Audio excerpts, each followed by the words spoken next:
啟欣苑186尺嘅一個員工嘅單位啦。今次呢個戶主咧個用色係比較大膽啊，用翻啲灰色啦，同埋啲暗黑少少嘅顏色。咁我哋喺大門口位置做咗個 TV 櫃啦，咁可以放鞋嘅地方，咁一個鞋櫃嚟嘅。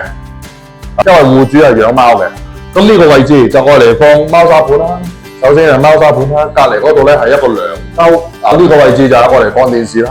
咁上面呢度咧都會做翻少少黑玻璃嘅層板，我哋就用一個儲物櫃嚟間開咗個睡房嘅，會做翻啲透明嘅玻璃門啦，營造翻啲透光嘅效果啦。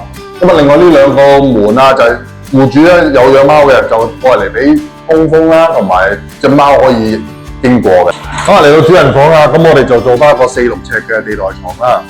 一路聽過去就係有床頭嘅衣櫃啦。中間我哋都會留翻個獅子位。嚟到廚房同洗手間，咁我哋將原有嘅門口咧就縮細咗，用翻一套幼框嘅鋁門。洗手間嘅時候，我哋用翻純磨砂啦。廚櫃方面咧，我哋都用翻灰色啦，做翻個曲尺嘅吊櫃啦。因為要擺翻雪櫃入廚房嘅關係咧，我哋個台面咧就會比較縮短少少啦。洗手間同樣用翻嘅灰色嘅色系啦，台上盤嘅設計啦，個櫃底咧都會做翻個凌空嘅感覺嘅。本身個地台咧就會成個升高啦，就令到廚房同廁所咧就唔會高咗一級。